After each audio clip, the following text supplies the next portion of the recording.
मुस्काना और योगेश, इनको 2 year MTech में एडमिशन मिला। मैम ने सब बता ही दिया है, कुछ क्वेरी किसी को चलो कुछ भी पूछना हो तो पूछ लो। कैसे करना है? आरए के बारे में तुम बता दो पूरा प्रोसेस।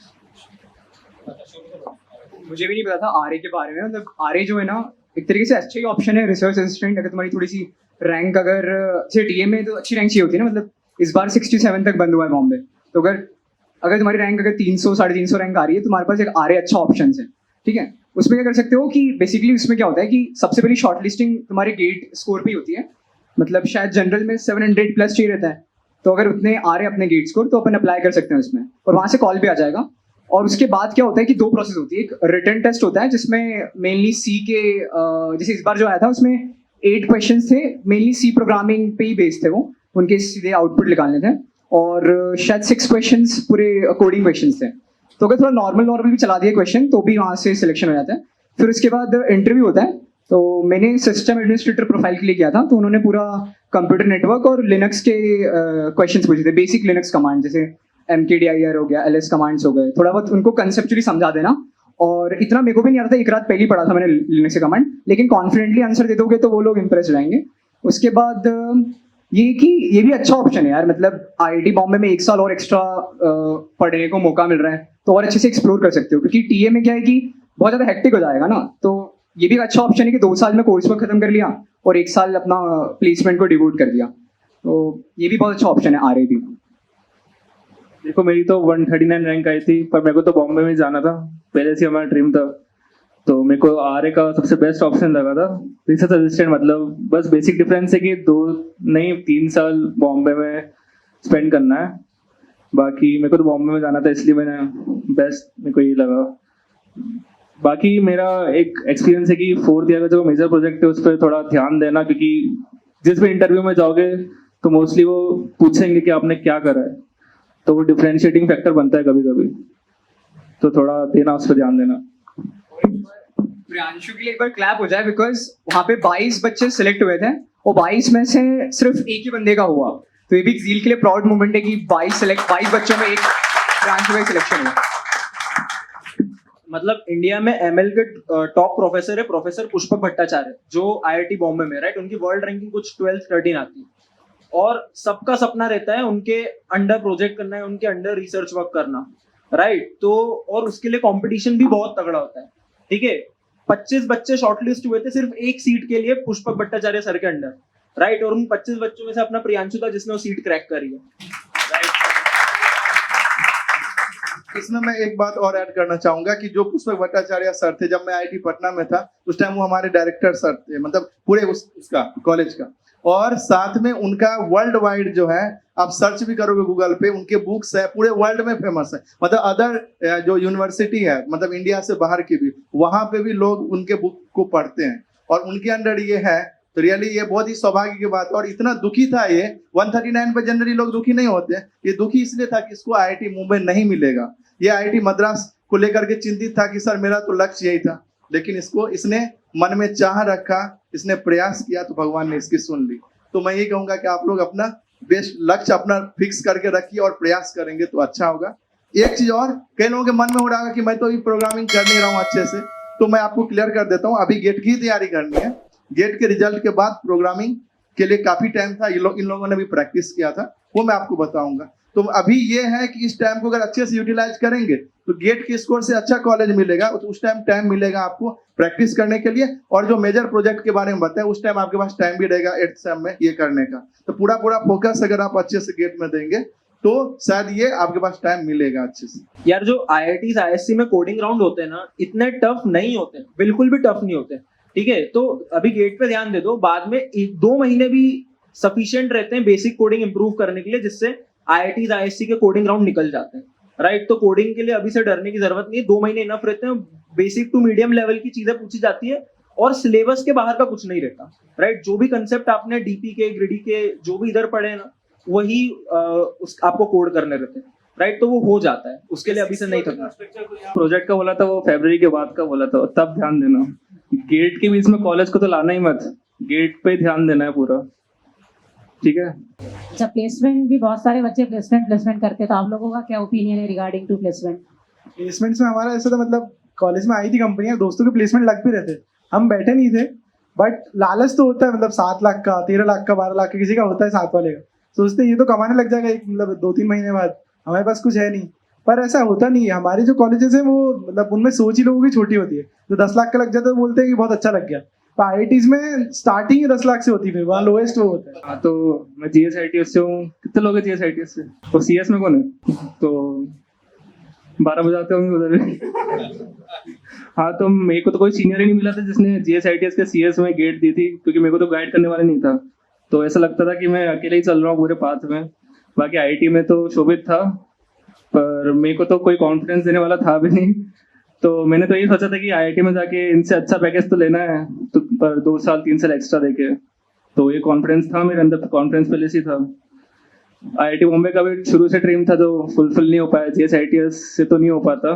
IIT बॉम्बे मतलब मेरे को लगता था कुछ लोग अभी भी ऐसे हैं जो मुझसे भी अच्छे कॉलेज में पढ़ रहे हैं, तो मैं पीछे क्यों रहूँ यार। फ्रंट में ऐसा है यार, देखो मैं बैठा था, ठीक है, थोड़ा डर तो लगता है यार कि मतलब अच्छे कॉलेज में होना, थोड़ा डर तो लगता है कल को गेट में नहीं हुआ तो क्या होगा। तो बैठ जाओ, जाके बैठ जाओ, पूरा मेरे से तो नेटवर्क ही पूछा था उन्होंने, तो अगर तुम यहाँ अच्छे से पढ़ रहे हो ना तो बस जाके बैठ जाओ, तुम्हारा आसानी से लग जाएगा, ठीक है। अलग ही वहाँ शाइन करोगे अगर तुम्हें यहाँ के सब्जेक्ट अच्छे से पढ़े हैं, तो कुछ एक्स्ट्रा पढ़ने की जरूरत नहीं है तुम्हें, ठीक है। तो अगर ऐसा लग रहा है कि हाँ है तो जाके बैठ जाओ, बस ऐसे स्पेशल प्रिपरेशन मत करना, एज अ बैकअप के लिए रख सकते हो, ठीक है।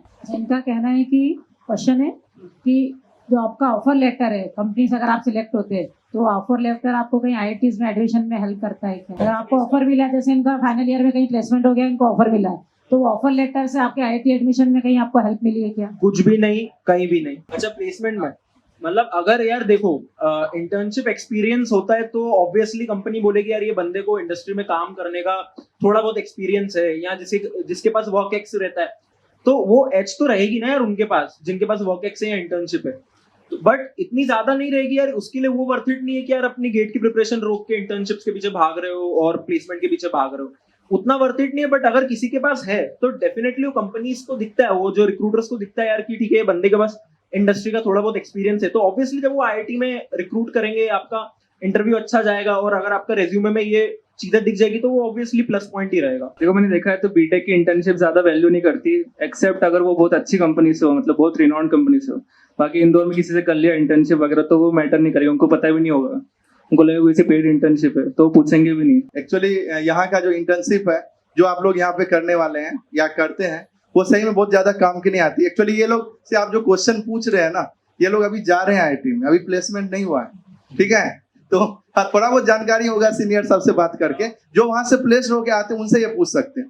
तो मैंने जो देखा IIT में, वहां पे आपका मेन जो है, अगर आपका ये सारे सब्जेक्ट अच्छे होते हैं जो गेट में या मैम पढ़ाते हैं, यही कॉपी कॉम आती है। और प्लेसमेंट में जैसा कि एक्सपीरियंस का बोला, जैसे कई मेरे साथ में थे जो 2 साल जॉब करके फिर गेट की तैयारी किए थे, उसको बेनिफिट मिला था कि कंपनी में उसको एक्स्ट्रा मिल जाता है। लेकिन नॉर्मली जो यहाँ की इंटर्न, जैसा अमेजॉन है या कुछ बड़ी बड़ी कंपनी, उसका फायदा मिल जाता है। बाकी नॉर्मली जो है यहाँ के जो छोटे छोटे कंपनी से करते तो बहुत उस पर ज्यादा ध्यान नहीं देते, वो मेन देखते हैं आपका लॉजिक कितना अच्छा, आप कितना अच्छा सोच पा रहे हैं इस पे, और ये यहीं से आता है जो यहाँ हम सीख रहे हैं।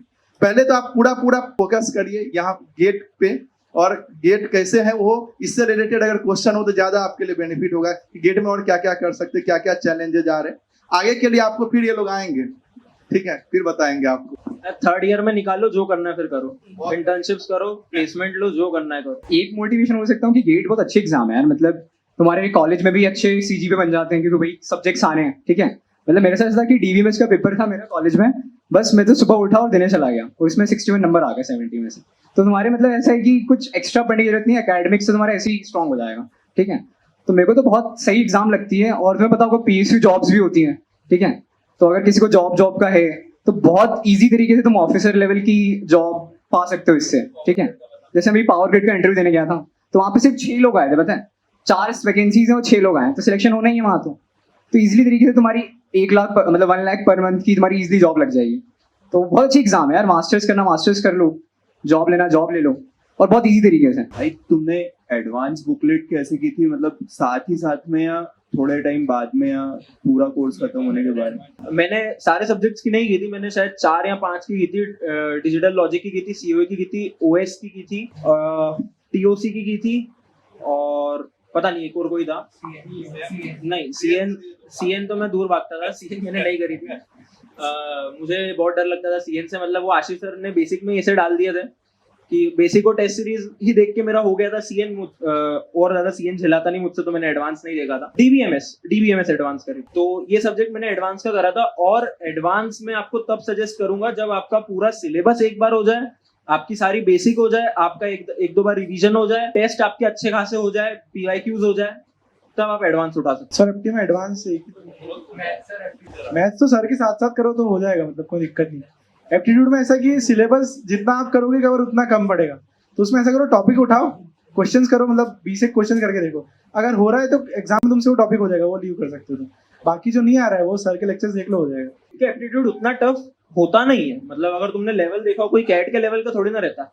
तो मेरे हिसाब से यार अगर पीवाईक्यूज सारी ब्रांचेस के एप्टीट्यूड के पीवाईक्यूज भी बहुत अच्छे से कर लेते हो ना, वो भी मोर देन इनफ हो जाता है, क्योंकि एप्टीट्यूड जो कि सच बात है उतने लेवल का नहीं आता गेट में, राइट। और अगर पीवाईक्यूज करते वक्त तुमको लगे यार कि यहाँ मैं इस टॉपिक में मैं अटक रहा हूँ, तो फिर उसके लिए तुम लेक्चर्स रिफर कर सकते हो, कुछ स्टैंडर्ड मटेरियल रिफर कर सकते हो, बट जरूरत नहीं पड़ती एप्टीट्यूड में, क्योंकि basic level to medium level का ही एप्टीट्यूड आता है गेट में। तो मेरी मार्क्स नहीं आते हैं, टफ बनते हैं टेस्ट, ठीक है, लेकिन ये कि तुम्हें कंसेप्ट आने चाहिए। अगर तुम्हारे मार्क्स नहीं जज कर रहे हैं, तुम देखोगे यहाँ पर ऐसा है कि अगर कोई टफ पेपर आ गया तो 25 नंबर पे भी सेकंड थर्ड पोजीशन पे आ जाओगे तुम। तो पोजीशन देख लो कौन कहाँ लाए कर रहे हो, मार्क्स से मत जज करो अपनी प्रिपरेशन को, मेरा तो यही सजेशन रहेगा।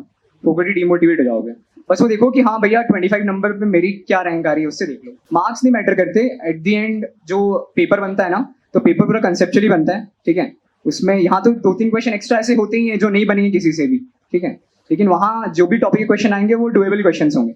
तो वही कॉन्सेप्ट पे फोकस करो, मार्क्स वगैरह पे तो देखना नहीं चाहिए मेरे हिसाब से। मैंने 3rd ईयर में किए थे 2010 से 2022 के, उसके बाद फिर 4th ईयर में एज ए रिविजन के लिए बस 2019, 20, 21 और 22, बस 4 साल। 7th सेम सबसे खतरनाक था, मतलब मैंने 2 महीने का ब्रेक लेना पड़ा था मेरे को एग्जाम पास करने के लिए।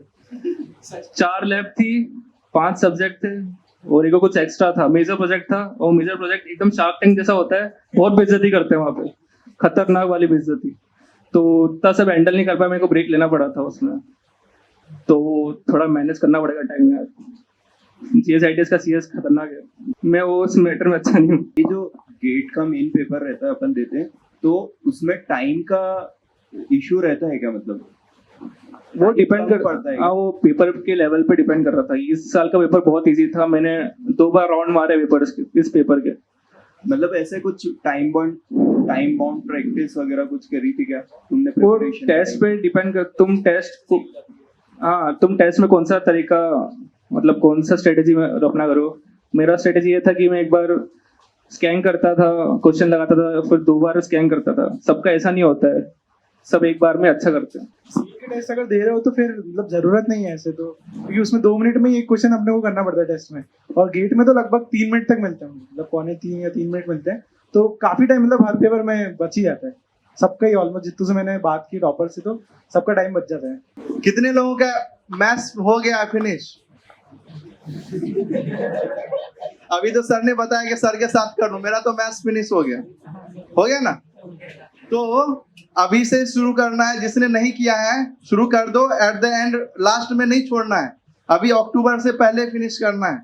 और एफटी जो सही बताया सर ने, एफटी को आप ये ले सकती हो, कई लोगों का थोड़ा अलग अलग है सबका एफटी, किसी का एफटी बिल्कुल ही वीक है, किसी का बहुत ही अच्छा है। अच्छा है तब भी एक बार यहाँ के प्रैक्टिस मटेरियल बहुत ही ज्यादा इंपॉर्टेंट है, और जैसा कि सर ने कहा पीवाईक्यू प्रैक्टिस मटेरियल के क्वांट सारे करना, लॉजिकल सारे करना, स्पेशल सारे करना, क्योंकि बहुत जल्दी बनने वाले हैं। दूसरा चीज है, किसी के मन में कोई प्रश्न हो, कई बार होता है लोग क्या कहेंगे, कोई हंसेंगे तो नहीं, हंसने दो, पूछ लो। अभी सब IITian है यहाँ पे आपके सामने, सैंपल है, आपको भी एक दिन यहीं पे आना है ना, और सबके सब आ सकते हो, ये अभी ये पॉसिबल है। इसीलिए आपके मन में जो भी प्रश्न आ रही, जो भी डिफिकल्टी आ रही, अभी सभी लोग हैं, इन लोगों ने वो सारी डिफिकल्टी फेस की है, तो बिल्कुल पूछ सकते हो। ऐसा डेली का मेरा कुछ फिक्स नहीं था, शुरू में कम था, बाद में बढ़ गया था, बट ऑन एन एवरेज 5 साढ़े 5 पकड़ लो। बैकलॉग तो किसका नहीं होता है यार, मतलब सबको। प्रियांशु का सिर्फ झील में ही नहीं, कॉलेज में भी बैकलॉग है। सब क्लियर करे उसने, बैकलॉग बताएगा वो अच्छे से, भाई बता। अरे सब्जेक्ट एक हो जाता है ना। पहले झील के बैकलॉग बताएगा फिर कॉलेज के भी बताएगा। झील के बैकलॉग तो मैं तो एक थे कि अभी क्लास में जो पढ़ाते हैं कोई ऐसी चीज नहीं होना चाहिए जो आप घर में डाउट लेके जा रहे हो, जो पूछ रहे हो तो मैम से पूछ लो। तो ऐसा होता है कि रिवीजन के टाइम आपको पहले ही सब टॉपिक पता रहता है, रिवीजन में आसानी होती है। तो बैकलॉग तभी बनता है जब आपको कंसेप्ट पता ही नहीं हो। कंसेप्ट बनेंगे क्लास में ही, क्लास में अच्छे से ध्यान देना है और ट्राई करना कि उस टॉपिक के क्वेश्चन घर जाके 10-20 क्वेश्चन कर लिए घर जाके, तो टॉपिक स्ट्रांग हो जाएगा। तो रिवीजन तभी हेल्प करेगा जब वो कंसेप्ट आप क्लास में अच्छे से सुन लोगे, तो उससे बेसिक बिल्डिंग हो जाएगी आपकी।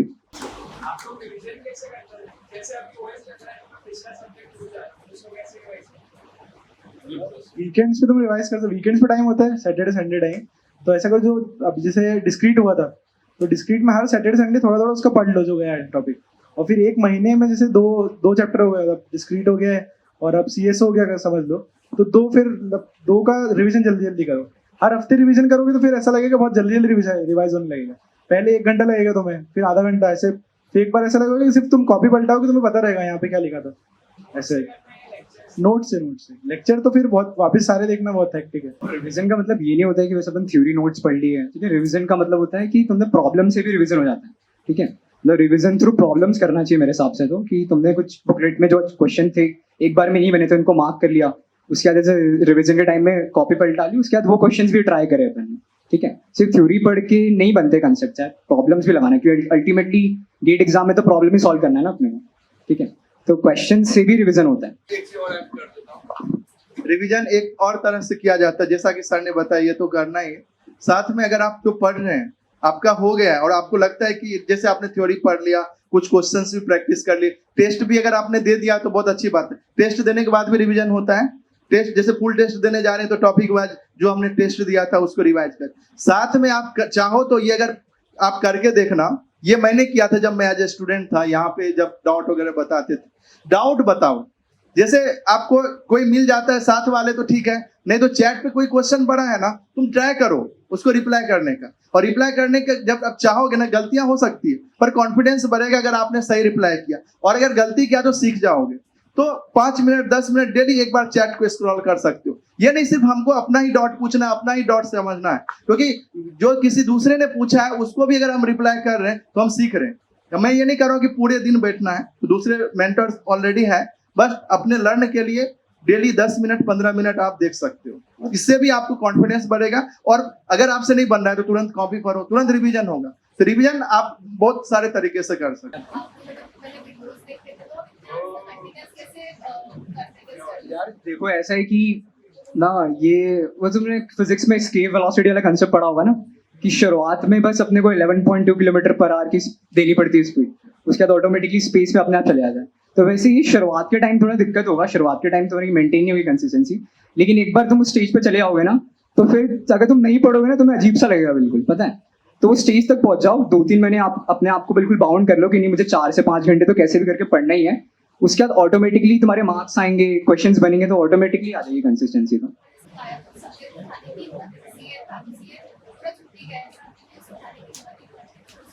तो पूरा मत पढ़ो ना, पूरा पढ़ने के लिए कौन बोल रहा है। तुम देख लो कि अगर ऐसा लग रहा है कि हाँ बहुत ज्यादा ऐसा टफ सा टॉपिक या टफ सा चैप्टर है, तो उसके कुछ कुछ पार्ट कर लिए अपन ने। फॉर एग्जांपल TCP/IP कर लिया, ठीक है, और इसमें वो जो एल्गोरिदम्स होते हैं वो पढ़ लिया अपन ने, ठीक है। और कुछ कुछ पार्ट छोड़ दो, नहीं यार एप्लीकेशन लेयर से नहीं आते क्वेश्चंस, उसको छोड़ दो। मेरा कहना है कि पूरा टॉपिक नहीं छोड़ना चाहिए, मतलब पूरा का पूरा चैप्टर नहीं छोड़ना चाहिए। उसके जो भी इंपॉर्टेंट टॉपिक्स है मैम से एक बार पूछ लो, अगर उतना ही कर लो तो वहीं से क्वेश्चंस आ जाएंगे, ठीक है। और ये कि गेट जो एग्जाम है ना, थोड़ा सा मतलब ब्रेड्थ ऑफ नॉलेज होना चाहिए तुम्हें, कि कुछ भी टॉपिक से छोड़ के मत जाओ। कल को इजी क्वेश्चन आ गया, जैसे एक फ्रेंड था मेरा, कंपाइलर का इस बार एक इजी क्वेश्चन आ गया, पूरा कंपाइलर छोड़ गया था, तो उसके नंबर गए वहां पे। तो ऐसा कि कोई भी टॉपिक छोड़ो, मतलब कोई भी चैप्टर मत छोड़ो, कोई अगर टॉपिक समझ में नहीं आ रहा है तो उसको बाद के लिए ऐसा स्किप कर सकता हूँ। हाँ, CN में तो मेरे साथ भी हुआ था, मतलब मैं डरता था CN से। फिर मैम से मैंने बैठ के एक बार बात की थी अच्छे से, तो मैम ने बोला टॉपिक्स में बांट के पढ़ ले तू तो हो जाएगा। मतलब मैम ने बोला TCP/IP ऐसे अलग अलग बहुत सारे, तो उसमें मैंने फिर वैसे करके पूरा सब्जेक्ट पढ़ लिया, तो फिर CN में बहुत कॉन्फिडेंस बन गया था। मतलब एडवांस बुकलेट भी सॉल्व की थी, मतलब अच्छे से क्वेश्चन हो रहे थे, और फिर एग्जाम में भी सारे क्वेश्चन बन गए, कोई दिक्कत नहीं। टॉपिक वाइज मतलब टॉपिक में ब्रेक कर लो उसको तो हो जाएगा। CN विदेश के अलावा तीनों कंफर्टेबल थे?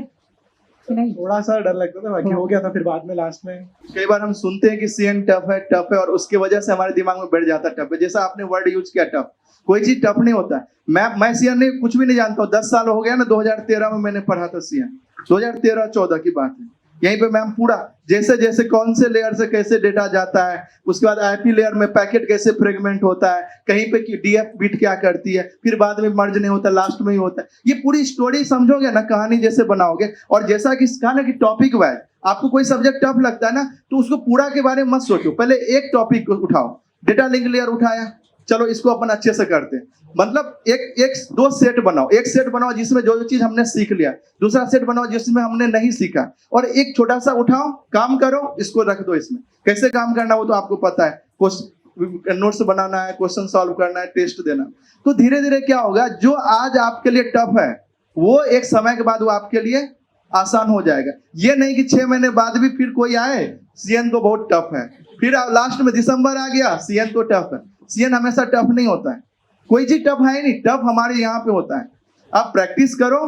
परमुटेशन से सबको डर लगता था, प्रोबेबिलिटी से डर लगता था, और मुझे फंसा दिया, सबने हल्ला कर दिया कि पीएनसी बसंत सर का बहुत अच्छा है। अब मेरे इज्जत वाली बात होगी, मुझे पढ़ना पढ़ा, प्रैक्टिस किया, वो मेरा आसान हो गया। आज मैं वही पढ़ाता हूँ। मेरा बैकग्राउंड तो सीएस है, लेकिन मैं पढ़ाता हूँ मैथ्स। समझो बात को। तो जो चीज आज आपके लिए टफ है वो एक समय के बाद वो आसान हो सकता है अगर हम प्रैक्टिस करेंगे। मैम इतना अच्छे से बता रहे हैं, प्रैक्टिस मटेरियल है हमारे पास, डिस्कशन क्लास है, डाउट डिस्कशन क्लास है, इतनी सारी व्यवस्था है। तो हम सब दिन टफ नहीं बनाएंगे सीएन को, ये भूल जाओ। कोई भी सब्जेक्ट हो, एक एक करके करेंगे, बनेगा क्वेश्चन। धीरे धीरे होगा, लेकिन आप प्रयास करेंगे, होगा। और कंसिस्टेंसी में ये कई लोगों के साथ होता है। मैं जनरल बात करता हूँ कि मैंने कुछ प्लान किया, कुछ स्टूडेंट होते हैं वो क्या शेड्यूल बनाते हैं, हर 3 दिन के बाद शेड्यूल बनता है उसका। अब होता क्या है, 2 दिन तो करते हैं, फिर तीसरे दिन फेल हो जाते हैं। आप क्या करो, प्रैक्टिकल शेड्यूल बनाओ कि इतना तो हम पहले करना शुरू करें। और चैलेंजेस भी आएंगे, बहुत सारे डिस्टर्बेंस भी होगी, अलग अलग रूप में आएंगे बाधाएं जो नहीं करने देगी। आपको उस टाइम थोड़ा सा धैर्य रखना है, ये कि मैंने ये संकल्प लिया है तो अपना बेस्ट देंगे, प्रयास करेंगे।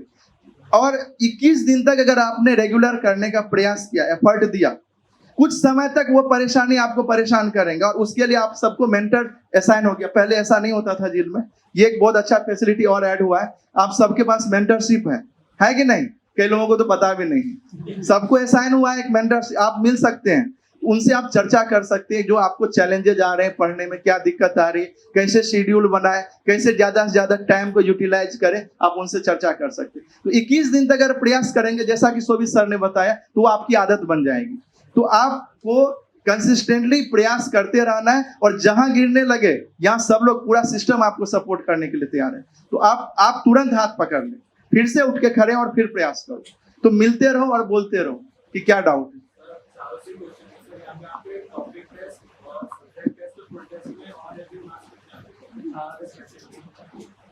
यार अभी एग्जैक्टली तो याद नहीं, बट टॉपिक में शुरू में तो कम ही आए थे।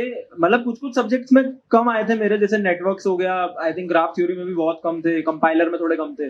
कुछ कुछ सब्जेक्ट में बहुत अच्छे भी आए थे, टीओसी में 45-45 आ गए थे। तो ऑन एन एवरेज यार 22-23 पकड़ लो टॉपिक टेस्ट में मेरे आते थे। फिर उसके बाद सब्जेक्ट टेस्ट में कम से, मतलब नेटवर्क सीएन में तो 20 भी आए, एक बार 75 में से 20 आए, 18 आए, राइट। और कुछ कुछ एक कंपाइलर के टेस्ट में जैसे 75 में से 69 आ गए थे, पता नहीं कैसे, बट आए हैं। सो एवरेज आई थिंक रहे होंगे 50-51 रहे होंगे, या अपनी 45-46 रहे होंगे। सर आपके हर बार टॉप 10 में आते थे क्या? मतलब सेमी टॉपर्स की रैंक में आते थे या नहीं आते? शुरू में नहीं आता था, बट हाँ एक पॉइंट के बाद आने लग गया था और कंसिस्टेंटली आते था। अच्छा, इस बहुत अच्छी बात याद दिलाई। जैसे क्या होता है ना, एक और चीज इससे बताता हूँ मैं टेस्ट सीरीज से, कि अपन बहुत बार डरते हैं इसलिए क्योंकि अपने को लगता है कंपटीशन इतना सारा है, कंपटीशन इतना बड़ा है। तो मुझे भी ये बार बार लगता रहता था। मैंने क्या करा, मैंने बस एक बंदा पकड़ा जो मुझे दिखता था यार ये बार बार टॉप 10 में आ रहा है टेस्ट सीरीज में, ठीक है। वो 2022 में एक बंदा था, सौरदीप मुखोपाध्याय, राइट। वो भी आईएससी बैंगलोर में। तो मैंने क्योंकि अपने 3rd ईयर में दिया था, तो अब मैं पूरे कंपटीशन के बारे में भूल चुका था। मुझे 1 लाख बच्चों से कॉम्पीट नहीं करना, मुझे बस सौरदीप मुखोपाध्याय से अच्छी रैंक लानी है। राइट, क्योंकि वो बंदा ऐसा था, उस बंदे की रैंक आप जील में देख लो, वो टॉप 10 में, राइट। मैंने मीडीजी की ले रखी थी, वो टॉप 10 में, अन अकेडमी में वो टॉप 10 में, वो बंदा मुझे दिखता ही दिखता रहता था हर जगह। तो मैंने बोला यार ये बंदा अच्छा पढ़ रहा है, अब मुझे कोई लेना देना नहीं है कंपटीशन से, मैं अगर इसको बीट कर दूंगा मेरी रैंक आ जाएगी, एज सिंपल एज दैट। ठीक है, तो मैंने पूरा गोल ही वो बनाया था यार कि मेरे को सौरदीप से अच्छी रैंक लानी है, सौरदीप से अच्छे मार्क्स स्कोर करने हैं हर टेस्ट में, राइट। उसी मोटिवेशन से मैं पढ़ता था, बहुत अच्छे से पढ़ता था, रिवाइज करता था, देता था फिर टेस्ट। लेकिन कभी भी एंड तक गेट के पहले ऐसा कभी नहीं हुआ यार कि मेरी सौरदीप से अच्छी रैंक आ गई हो। बेस्ट केस में ये हुआ है कि सौरदीप की रैंक अगर 3rd आई है 4th आई है तो मेरी 7th 8th आ गई है, राइट। मैं हमेशा 3-4 रैंक सौरदीप से पीछे ही रहता था। गेट के रिजल्ट के बाद मेरी रैंक थी ऑल इंडिया रैंक 10 और सौरदीप की रैंक थी ऑल इंडिया रैंक 52, राइट। तो बस यही था, एक ही ट्रिक है, साइकोलॉजिकल ट्रिक है। तो उससे क्या होता है, कंपटीशन खत्म हो जाता है। अब आपको सिर्फ एक बंदे को बीट करना है, जैसे अभी भी आपको भी पता होगा यार 2-4 बंदे हैं इधर कंसिस्टेंट टॉपर्स, राइट, और किसी से आपको लेना देना ही नहीं, पड़ जाओ उनके पीछे। एक हेल्दी कॉम्पिटिटिव स्पिरिट डालो अपने अंदर यार कि इनसे तो अच्छा ही लाना है। आई थिंक योगेश ने भी कुछ ऐसा ही करा था। प्रियांश और हमने भी यही किया था, मतलब शुरू में टॉपर्स थे हमारी, जैसे हिताक्षी थी, वो मतलब हमेशा 1st या 2nd रैंक उसकी होती थी, तो हम सोचते थे यार हिताक्षी को पीछे कर देंगे ना तो अपनी रैंक आ जाएगी कहीं से भी, तो मतलब वही हम करते थे। फिर ऐसे करते करते टेस्ट सीरीज में बंदे आए, हमने सोचा फिर इनको पीछे करना है। अब ऐसे मतलब सबको लोगों को पीछे करते जाओगे तो अपने आप ऊपर आओगे ऐसे। और ऐसा कुछ नहीं है, मतलब टॉप 30 में भी आप झील में आ रहे हो तो आपकी रैंक आ जाएगी, ऐसा नहीं सोचना कि मतलब 30-40 रैंक आई है तो नहीं आएगी रैंक। टॉप 10 में हम भी हमेशा नहीं थे, कम ही मार्क्स आते थे, पर धीरे धीरे करके हो जाता है। एक तो टेस्ट सीरीज में आखिरी में बहुत मजा बहुत आता है क्योंकि इंडिया के सारे टॉपर्स रहते हैं। तो एक था जयदीप मौर्य की 1st रैंक आई थी, तो उससे तो मैं फिरता रहता था कि मेरे को तो इससे ऊपर लाना ही है। तो अगर मेरे कम 6-7 रैंक आ रही है तो मैं तो सर के पास जाके मतलब सबको पता चला था मेरा ईगो हर्ट हो गया है। तो नेक्स्ट टेस्ट में तो अच्छा आता ही था, मतलब हाँ लाया हूँ। तो वही रहता है कि हाँ सही बोला कि हेल्दी कंपटीशन होनी चाहिए, हम दोनों में थी बहुत पहले से ही, उस हिताक्षी भी थी, तो हेल्दी कंपटीशन होने चाहिए। रैंक से रिलेटेड एक बात बताऊं। देखो यहाँ पे जड़ को पकड़ना, क्या बोला जा रहा है, किसी को पीछे करना। अब ये उसको जाके डिस्टर्ब नहीं करता था पढ़ाई में, ना फोन करके तुम कम पढ़ो, करता क्या था, ये अपनी पढ़ाई की एफिशिएंसी बढ़ाया, प्रैक्टिस ज्यादा किया। जड़ को पकड़ना, हम किसी को पीछे करने के लिए, देखो हमारा उद्देश्य नहीं, हम खुद को आगे बढ़ा रहे हैं कि पहले जितना हमारा था उसको हम खुद को और ज्यादा सीख रहे हैं। तो टेस्ट के मेन जड़ को पकड़ो, हर टेस्ट में मार्क्स को कैसे इंप्रूव किया जाए, खुद को कैसे इंप्रूव किया जाए, क्या क्या ऐसा पॉइंट है जिसके वजह से हमारा मार्क्स कम हो रहा है, चेक करो। सबका अलग अलग वीक पॉइंट होगा, जैसे किसी का सीएन वीक है ना, किसी का सीएन स्ट्रांग भी हो सकता है, ऐसा नहीं सबका सीएन जो है सो वीक ही होगा। तो आपको चेक करना, जैसे किसी को मैथमेटिकल चीजों में दिक्कत आ रही, कई लोगों को प्रोबेबिलिटी वाले क्वेश्चन नहीं आ रहे, कई लोगों को परमुटेशन कॉम्बिनेशन उसमें आ रहा है, टेक्निकल सब्जेक्ट में नहीं आ रहा, तो मैथ्स पढ़ना जरूरी है, तो मैथ्स को स्ट्रांग करो। साथ में क्वेश्चन ध्यान से नहीं पढ़ रहे उसको नोट करो, किस तरह के कंसेप्चुअल मिस्टेक आ रहे उसको नोट करो कि ये वाली चीजें। टेस्ट में कुछ नए क्वेश्चन भी होगा, जैसा सोभी सर ने कहे कि गेट के हम लोग टेस्ट पेपर ही ऐसे बनाते हैं जिसके कुछ क्वेश्चन तो आपसे नहीं बने, ये हमारा टारगेट है, ये हमारी आपके बीच की लड़ाई चलती रहती है। अगर सारे क्वेश्चन बन जाए, ये हमारे मैम से भी चर्चा होता है कि बच्चे कि हम मैम बोलते थोड़ा और अच्छा लेवल बढ़ाते, मैम को बताते हैं कि मैम यही लेवल पे बच्चे काम नहीं कर पा रहे, तो प्रयास करते हैं ये कि आपका लेवल बढ़ते जाए। तो आप वीक पॉइंट पे काम करो, 2 कॉपी बनाओ, एक बाय माय बेस्ट मिस्टेक जो आपको आईआईटी तक पहुंचाएगा, दूसरा कॉपी है जो आप लर्न कर रहे हो टेस्ट से, वो लिखो, गलतियां लिखो। अच्छा, गलतियों को लिख करके बच्चे क्या करते पता है, उसको रख देते हैं। अगले टेस्ट में वो मिस्टेक जो हम किए हैं उसको ध्यान रखना कि अब नहीं करना, उसके लिए आपको काम करना है। क्वेश्चन मैं क्या करता था, 54 मार्क्स लगभग मेरे गेट में आए थे, 54.33, हर क्वेश्चंस को ध्यानपूर्वक किया था। 2013 में मैंने गेट दिया था, मैं क्वालिफाई भी नहीं हुआ था।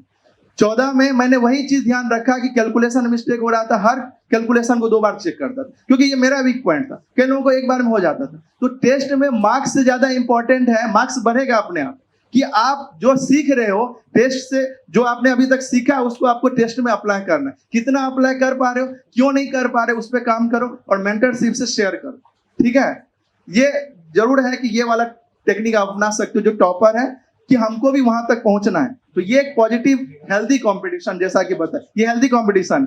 नहीं तो उसने क्यों लाया, आधा घंटा टेंशन, पूरा दिन खाना ही नहीं खा रहे, पूरा उदास होकर बैठे, पढ़ाई नहीं कर रहे, टेंशन में। मैंने देखा है बच्चों को ऐसे भी परेशान होते, और उसका कंपटीशन क्या होता है, उसके जो ग्रुप है बस क्लास में साथ में आते हैं ना, एक कॉलेज से या जिसके साथ दोस्ती, उससे तो ज्यादा मुझे लाना है, टॉपर से नहीं, उससे तो मुझे ज्यादा लेना है। ये नहीं रखना है, रीस नहीं रखना है, रेस रखना है, लेकिन पॉजिटिवली, हेल्दी कंपटीशन। टेस्ट को पॉजिटिवली दो और टेस्ट को खुद से टेस्ट करना है कि हम कितना सीख रहे हैं। टेस्ट एनालिसिस में ऐसा तो मतलब टेस्ट तुमने सारे दे दिए, उसके बाद कहाँ पे मार्क्स, मतलब ऐसा क्वेश्चन होता है कि मल्टीपल करेक्ट होते हैं, उसमें कुछ ऑप्शन होते हैं कि हम मतलब एम्बिगियस होता है कि ये कर लगाया नहीं लगाया, लगाया नहीं लगाया, तो मतलब बहुत बार हमें पता होता सही था पर हम नहीं लगाते वो, तो वो वैसे क्वेश्चन देख लो तुम और उसको नोट कर लो कि इसमें ये चीज़ भी होती है और सारे पॉइंट्स लिख लो। जैसे ओएस में होता है, इसमें बहुत सारे मल्टी करेक्ट आते हैं, इस बार भी एक आया था पेज फॉल्ट करके कुछ था, तो उसमें सारे नोट कर लो तुम कि क्या क्या होता है और बार बार पढ़ते रहो, तो फिर वो दिक्कत नहीं आती। टेस्ट एनालिसिस तो मैंने हमेशा किया है, मतलब पूरी ऑनेस्टी के साथ किया है, चाहे कॉलेज के ध्यान नहीं दे रहा मैं, गेट के टेस्ट तो दे रहा हूँ, गेट एंड सील का टेस्ट तो हमेशा दिया है और रिव्यू हमेशा किया है, तो उसमें कोई काम चोरी नहीं करनी है। मेरा ऐसा है कि जैसे 3 घंटे का तुमने टेस्ट दिया, उसके बाद 3 घंटे और लगाओ, उसको देखो कि मतलब क्या मिस्टेक्स हुई हैं। बहुत ज़्यादा कभी कभी सिली मिस्टेक्स भी होती हैं, तो उसको अपन ने ऐसा नोट डाउन कर लो अगर कर सकते हो तो, ठीक है, कि हाँ यार 0.2 लगाना था, उसने शायद पता नहीं सेंटीमीटर पूछा, मैंने मीटर में लगा दिया, तो ऐसी चीज़ें भी होती हैं। और वो देखो अगर अभी से नहीं करोगे इस चीज़ पे काम, तो रियल एग्जाम में भी होगी वैसी सिली मिस्टेक्स, ठीक है। तो सिली मिस्टेक्स ही मिनिमाइज कर सकते हो टेस्ट एनालिसिस में। तो और कुछ अगर नया सीखने को मिला तो फिर उसको अपन ने क्या बोलते हैं, मैं तो ऐसा करता कि मेरे को कुछ अगर नया सीखने को मिल गया ना, उसका स्क्रीनशॉट लेके एक फोल्डर बना के रखा था मैंने, ठीक है। तो वैसी चीज़ भी कर सकते हो ताकि बाद में अगर कभी ऐसे रिविजन करना हो तो उससे रिविजन कर सकते हो। मेरी जो हर सब्जेक्ट की कॉपी थी उसमें मैंने एंड में कुछ पेजेस अलग से रख रखे थे, नए कंसेप्ट अगर मैं टेस्ट सीरीज से कुछ सीखता हूँ तो। जैसे शोभित स्क्रीनशॉट लेके रखता था, मैं लिख लेता था, मतलब अपने मेन सब्जेक्ट की कॉपी में ही जो भी मैंने टेस्ट से नया सीखा, जो भी मेरी टेस्ट की गलतियां हो रही है, जिस सब्जेक्ट की है उसके रिस्पेक्टिव उसकी कॉपी में ही एंड में लिख लेता था। और ये मेक श्योर करता था जब भी मैं अगली टेस्ट दूंगा या जब रिवाइज करूंगा, मैं सिर्फ थ्योरी रिवाइज नहीं करूंगा, मैं वो पीछे के पेजेस भी रिवाइज करूंगा जो मेरी गलतियां हुई थी या जो मैंने टेस्ट से नया सीखा था। राइट, तो और एनालिसिस तो वही है यार कि मेजरली 2 ही चीजें होती हैं, या तो सिली मिस्टेक होते हैं या कंसेप्चुअल गैप होते हैं। राइट, तो सिली मिस्टेक तो आपको समझना है, उन पे वर्क करना है, धीरे धीरे आपको पकड़ना है यार कि इस टाइप की सिली मिस्टेक होती है। जैसे मेरे साथ एक सिली मिस्टेक बहुत बार हो चुकी थी, मैंने नोटिस करा इसको कि कहीं भी 2 की पावर 11 होता था ना, मैं उसको काट के 4096 लिख देता था, पता नहीं क्यों। क्या होता है 2 की पावर 11 और 4096 क्या होता है? मैं 2 की पावर 11 काट के हमेशा 4096 लिख देता था। ये मुझे पता भी नहीं चलता अनलेस अगर मैं अच्छे से एनालिसिस नहीं करता। ऐसा मेरे साथ 4 बार हुआ, 4 टेस्ट में सेम, कि मैं 2 की पावर 11 दिखा, मैंने काट के 4096 लिख दिया, उसके कारण आंसर पता नहीं क्यों मेरे दिमाग में सबकॉन्शियसली ये सेट हो गया था। फिर ये चीज मेरे पकड़ में आई तो मैंने कॉपी में बड़ा बड़ा हाईलाइट करके रखा कि यार 2 की पावर 11 2048, 2 की पावर 12 4096। राइट, तो ऐसे कुछ भी आपकी सिली मिस्टेक्स हो रही है तो इट्स मच बेटर ना कि आप यार जल्दी पकड़ लो उनको, जल्दी आइडेंटिफाई कर लो, ताकि एक्चुअल एग्जाम में ऐसी गलतियां नहीं।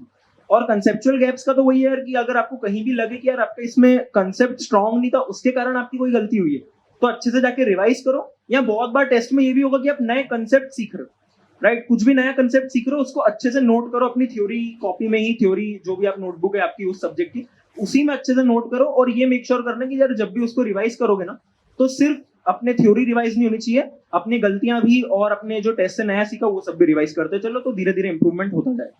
थोड़ा दूर से मेरा तो बहुत ही डिफरेंट रूटीन था, मतलब बहुत ही रिग्रेस था। मतलब ऐसा हो गया था कि मैं सुबह 4:30 बजे उठता था, पता है, पढ़ने के लिए। ऐसा हो गया था कि मेरे को उठना है, पढ़ना है अपने को, ठीक है। बिकॉज क्या था ना, एक चीज में एक मतलब ऐसा बहुत ज्यादा अपन ने ऐसे टेक्निकल बातें कर ली।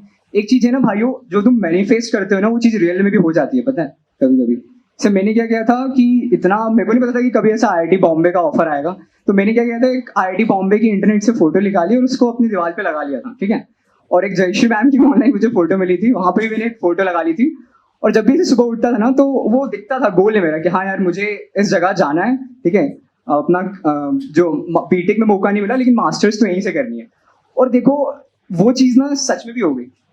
तो ये है कि जो तुम मैनिफेस्ट करते हो ना, जो तुम रोज सुबह उठ के जो चीज़ बोल रहे हो कि हाँ यार मुझे इस जगह जाना है, मुझे ये चीज़ करनी है, ये चीज़ करनी है, वो देखोगे चले 1 साल लगेगा, 2 साल लगेगा, लेकिन वो चीज़ एकम्प्लिश भी हो जाएगी। तो ये भी चीज़ है कि एक होता है पावर ऑफ सबकॉन्शियस माइंड, होता है ना, तुम्हें एक बुक पढ़ी होगी, तो वो है कि जो तुम बार बार अपने दिमाग में डाल रहे हो वो चीज़ हो भी जाती है। तो ऐसा मत सोचो कि मेरे में कोई कैपेबिलिटी में कमी है, कुछ है, तो मैनिफेस्ट करोगे तो वो चीज़ रियल में भी हो जाएगी। ऐसा। शोभित सर के लिए एक स्टोरी बताता हूँ, सॉरी सर मुझे बताना होगा।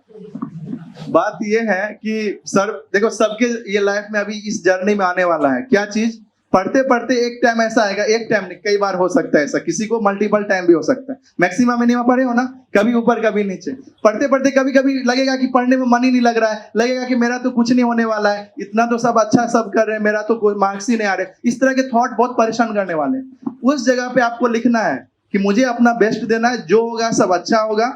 शोभित सर के बीच में ऐसी स्थिति आई, फोन किया, बोले सर मेरा तो गेट में हो ही नहीं रहा है, मेरा प्लेसमेंट हो गया बस। बोले तुम कौन होते हो डिसाइड करने वाले? मैंने भयंकर जोर से चिल्लाया, क्षमा चाहते हैं। मैंने बोला कि तुम कौन होते हो डिसाइड करने वाला, याद है ना सर कि तुम्हारा गेट में नहीं होगा, आप भगवान नहीं हो, भगवान ये डिसाइड करते हैं, आप अपना बेस्ट दो। मुझे पता था ये बहुत अच्छा इंटेलिजेंट है, पढ़ने में पूरा परफॉर्मेंस इसका अच्छा था। इस तरह की स्थिति सबके लाइफ में हो सकती है, बहुत शायद ही कोई हो, मुझे अभी तक नहीं मिला है जिसका डाउन नहीं गया पढ़ाई।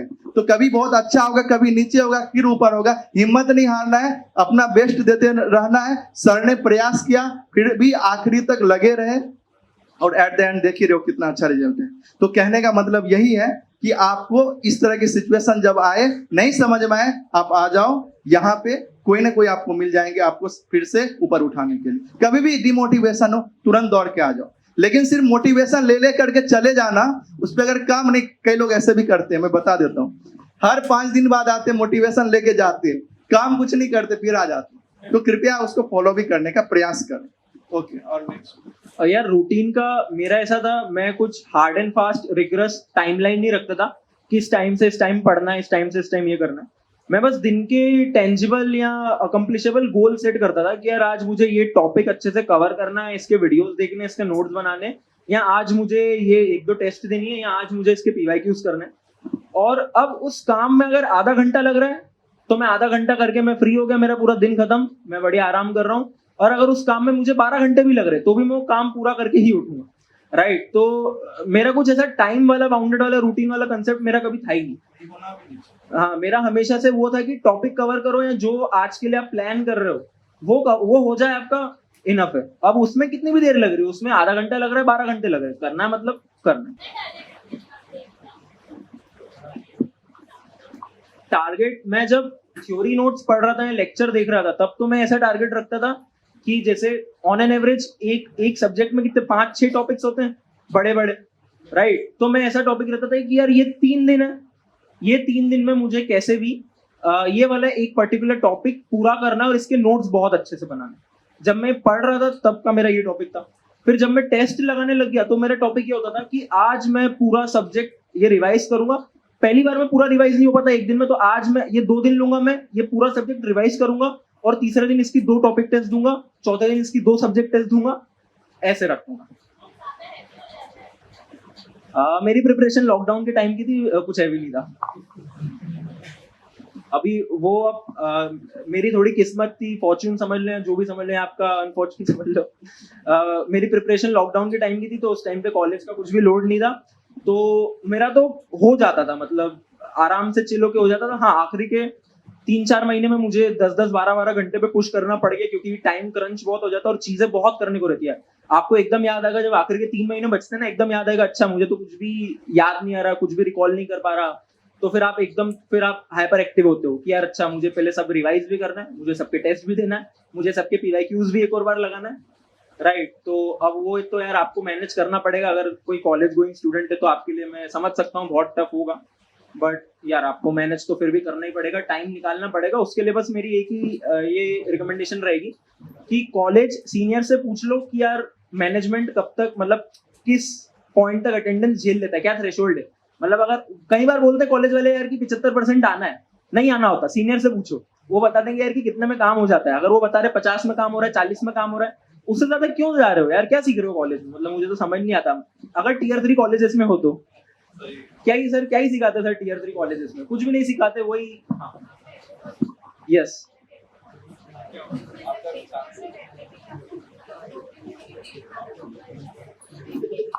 हाँ, ये मेरे को भी उन्होंने बोला था, मैंने लेटर लिखा, पेरेंट्स से साइन करवाई कि कोई इंटरेस्ट नहीं है आपके प्लेसमेंट में, नहीं चाहिए, पेरेंट्स से साइन करवा दी, मैंने दे दिया। मैंने HOD कमल कुमार सेठी सर है ना HOD, मैं एचओडी को लेटर दे आया, उन्होंने उसमें भी 10 बार मेरे को सुनाया कि ऐसा वैसा बैठ जाओ ना क्या उन्होंने बोला तो पर मेरा बन गया था क्योंकि तो मैंने उनको वो दे दिया था। और तो बस यही है यार, फिर पर हाँ वो रिस्क हो जाता है, मतलब अगर आप वो रिस्क लेने के लिए तैयार हो, पर ये होगा कि यार वो बिल्कुल भी बैठने नहीं देंगे फिर। हाँ अब बहुत बढ़ गया है, हमारे टाइम तक फिर भी सही था, पर तुम्हारी जो हमसे जूनियर वाली बैच है एक्रो में उनका तो बहुत ही ज्यादा, उन पे बहुत ज्यादा लोड बढ़ गया है। सो आप यही कर सकते हो कि बेयर मिनिमम अटेंडेंस मेंटेन करो। और वही अगर आपको बहुत सीरियस हो गेट के लिए और गेट मतलब मास्टर्स के लिए जाना ही जाना है या गेट के थ्रू जो भी रूट आपके लिए खुल रहे हैं उनमें ही जाना है, तो आप ये चीज कर सकते हो जो मैंने करी थी, लिख के दे दो, नहीं चाहिए प्लेसमेंट पेरेंट्स की साइन करो, खुद की साइन करो, दे दो, नहीं परेशान करेंगे। अच्छा, थर्ड ईयर में कौन कौन आए एंटर हुए हैं? अच्छा, तो अभी जो थर्ड ईयर में एग्जाम होगी ना उसको सीरियसली देना है, उसको ऐसा बैकअप मतलब हल्के में नहीं लेना है कि मैंने गलती करी थी, थर्ड ईयर वाले एग्जाम को मैंने ऐसे ही दे दिया, फोर्थ ईयर में ध्यान देंगे। दोनों साल में ध्यान देना है, थर्ड ईयर में तो अच्छे से देना ही है, मतलब ये रिजल्ट तो यही है। मैंने वो गलती कर दी थी, ये मत करना, पूरी जान लगा देना थर्ड ईयर में ही। मेरा मोटिवेशन ही ये रहता था, बहुत बार मैं ऐसा सोचता था कि यार मैं सबसे पहले जब ये न्यूज आई थी कि यार थर्ड ईयर में भी आप गेट दे सकते हैं, मैं सबसे पहले गया गूगल और मैं गूगल पे उन बंदों को ढूंढने लगा जिनकी थर्ड ईयर में बेस्ट रैंक आई हो। ठीक है, तो मुझे पता चला यार ये तो अभी आया, लेकिन इसके पहले आई थिंक 2008 में भी ऐसा था, 12 तक ऐसा था। तो तब मुझे पता चला था यार कि बेस्ट रैंक कुछ 40s में थी, जो थर्ड ईयर में कोई बंदा लाया था, और मुझसे 1 साल पहले ये चालू हो गया था, तो 33 भी एक रैंक थी जो थर्ड ईयर में एक बंदा लाया था, राइट। तो मुझे ये तो समझ में आ गया था डुएबल है, पर फिर मैंने देखा यार कि क्या ऑल इंडिया रैंक 1 कोई लाया थर्ड ईयर में, सो मुझे पता चला कि कोई भी नहीं लाया। तो मैं तो उसके पीछे पड़ गया था, मैं एंड में उसके पीछे पड़ गया था। और जब भी मैं स्लैक ऑफ करने लगता था ना, या जब भी मैं चीजों को लाइटली लेने लगता था, राइट, कंप्लेसेंट हो जाता बहुत ज्यादा, तो मैं ऐसा सोचता था यार कि ऑल इंडिया रैंक 2 क्या कर रहा होगा, क्योंकि 1 तो मैं आने वाला था ना 1 तो मैं आने वाला था, तो 1 आने के लिए मुझे क्या करना है, मुझे 2 को बीट करना है। तो जब भी मैं बहुत ज्यादा कंप्लेसेंट हो रहा हूँ, बहुत ज्यादा लेजी हो रहा हूँ, मैं सोचता था यार ऑल इंडिया रैंक 2 क्या अभी ये कर रहा होगा, क्या वो वेब सीरीज देख रहा होगा, क्या वो सो रहा होगा, क्या वो फालतू में सोशल मीडिया स्क्रॉल कर रहा होगा, वो ये सब नहीं कर रहा होगा, राइट। और क्योंकि मेरी 1 आ रही है, तो मैं ये सब कैसे कर सकता हूँ, राइट। तो आखिरी में मेरा ऐसा, क्योंकि मेरा एक सॉर्ट ऑफ ड्रीम था जो पूरा नहीं हुआ, मुझे थर्ड ईयर में ऑल इंडिया रैंक 1 लानी थी, बट ठीक है, still it's a pretty decent rank. हाँ, ये होता है, ये कितने लोगों के साथ होता है, बोरिंग लगता है कि अरे क्या कर रहे हैं ना, पढ़ना किसको बोरिंग लगता है। अच्छा, कुछ लोगों को मन में तो आ रहा है लेकिन हाथ ऐसे नहीं कर रहे हैं, ये ऑनेस्टली किसको लगता है ऐसा लगता है। कारण क्या, देखो यही इस तरह की मोटिवेशन जागृत करना पड़ेगा आपके अंदर कि मुझे गेट क्यों करना है, गेट से क्या होने वाला है। देखो बहुत सारे आकर्षण है, प्लेसमेंट का, अलग अलग तरह की चीजें जो हमको बहुत सारे डिस्टर्ब करता है। उस टाइम में आपको इस तरह की मोटिवेशन चाहिए, जो अभी ये सारे एग्जाम्पल है, सैंपल है आपके सामने, कुछ भी यहाँ पे सिर्फ थ्योरेटिकल नहीं, प्रैक्टिकल है। सीधी सी बात है, अगर आपको रुचि जागृत करनी तो उसके बारे में जानना जरूरी है। ये कितने सारे मूवी भी देखते हो, हीरो हीरोइन के बारे में स्टोरी देखे हो, क्या होता है उसके बारे में पहले जानते हैं, फिर मिलते हैं, फिर उसके बारे में सोचते रहते हैं, खाना भी खाते हैं, तो क्या होता है दिमाग में वही चलता है। किसी से खोए से गीत भी खोए रहते थे। तो कहने का मतलब क्या, ऐसा क्यों होता है, क्योंकि प्रेम हो जाता है, उसके बारे में लगता है यही बेस्ट है। ऐसे ही प्रेम गेट के लिए हमें डेवलप करना है, और अगर जिसने ये कर लिया, ये प्रेम का ही लक्षण था। तभी तो तुरंत सोचा कि 2 रैंक वाला क्या कर रहा होगा, तो फर्स्ट रैंक से प्रेम किया, तभी तो काम हुआ। सेम यहाँ पे, और वो भी ट्रू लव। ये भी नहीं कि पता चला प्लेसमेंट है उधर। जिसको भी इंटर्नशिप की समस्या आ रही है ना, मेरे से कांटेक्ट करना। और प्लेसमेंट के लिए तो मैं आपको बता देता हूं, अगर आप सच में यहाँ पे 100% प्रेम के साथ आप पढ़ाई कर रहे हो, तो ये बात सत्य है। इतने सालों में देखो, मैं तो बहुत पुराना नहीं हूं, 2013 से 2023 जिसने सच में मेहनत किया वो सब अच्छे जगह है, चाहे आईटी के थ्रू, एनआईटी के थ्रू, ट्रिपल आईटी के थ्रू। कुछ लोग मिलते हैं बहुत अच्छे जगह पे, कंपनी में काम कर रहे हैं, अच्छे पैकेज पे, कि बोलते अच्छा जिल से आप, मुझे जिल बोलना भी नहीं आता है ना, मैं बिहार से हूँ, थोड़ा टोन का गड़बड़ी है। तो मैंने बोला हाँ, बोले मैंने भी मैम से ही पढ़ा। अरे हाँ, बाद में पता चलता ये भी वहीं से है। तो देखो, अगर आप अच्छे से बेस्ट अपना देते हो ये भगवान की कृपा है, यहाँ सर मैम का आशीर्वाद है कि आप अच्छे जगह निश्चित रूप से जाओगे। मन में ये रखो कि हमको जो यहाँ सिखाया जा रहा है उसको हम अच्छे से प्रयास करना है और अपना बेस्ट देना है। और लास्ट में बोलूंगा, कई लोगों के मन में आता है कि सर आप कितने घंटे पढ़ रहे थे। ईमानदारी से बताता हूँ, सबका अलग अलग लेवल होता है पढ़ने का, सबका अपना अपना अलग है। ये जानकारी लेना अच्छी बात है, लेकिन आपको चेक करना है कि मैं और बेहतर दिन बना सकता हूँ। हर दिन रात को सोने से पहले, जैसे सर ने सुबह टारगेट लो कि आज पूरे दिन में कम से कम इतना तो पढ़ना ही है, और रात के सोने वक्त चेक करना है कितना हमने उसमें कितना परसेंट किया। प्रयास करो 100%। सर का डेडिकेशन था, जब तक नहीं होगा सोएंगे नहीं। पर अगर ये नहीं कर सकते, कम से कम एक शेड्यूल बनाओ, इतना तो कम से कम हमको करना है। तो आप अपना बेस्ट दो। अगर आप अपना बेस्ट दे पा रहे हो और चेक करो क्या और मैं अपने दिन को बेहतर बना सकता हूँ, कहाँ बीच का टाइम मैंने वेस्ट किया। मैं ये नहीं कर रहा हूँ फुल टाइम कॉपी किताब लेके बैठ जाऊं। बहुत सारे रास्ते पढ़ने के, बताया ना, जब प्रेम होता है क्या होता है, ऐसा तो नहीं कि हमेशा उससे मिलते ही है, ऐसा नहीं होता है। अपन घर में भी, मम्मी पापा के साथ भी, किसी को भी 2 मूवी भी देख रहे तो याद आता है, अरे हाँ, समझ रहे हो ना। क्यों ऐसा होता है? तो सोचो, प्रैक्टिकल सोचो, ऐसा क्यों होता है? ऐसा इसलिए होता है क्योंकि हमको जब रियल में प्रेम होता है तो ऐसा होता है। सेम गेट के लिए मैं आपको ईमानदारी से बताता हूँ, कई क्वेश्चन मैं डिजाइन कर लेता हूँ इस तरह से, खाना खाते खाते चलते फिरते, कई सारे आइडिया। आजकल मैं क्या करने लगा हूँ, पहले मैं भूल जाता था, मैं रिकॉर्ड करके रख लेता हूँ। जब मैं बैठूंगा सिस्टम पे, ऐसा तब होगा। इस तरह से अगर होने लगेगा तो निश्चित रूप से आपका अच्छा होगा। थोड़ा लोग पागल भी कह सकते हैं, तो धैर्य रखना, ठीक है। थोड़ा ज्यादा हो गया, बट प्रयास करो आप। और किसी के मन में कुछ हो?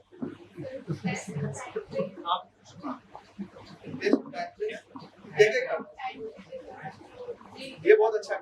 क्या टेस्ट जब रिलीज होती थी तब देता था? और कोई विंडो मिलता है क्या, मतलब और कोई विंडो? ये लोग को मिलता है, ये लोग टाइम भी टेस्ट करते हैं। एक दिन का विंडो मिलता है ना शायद टेस्ट देने का?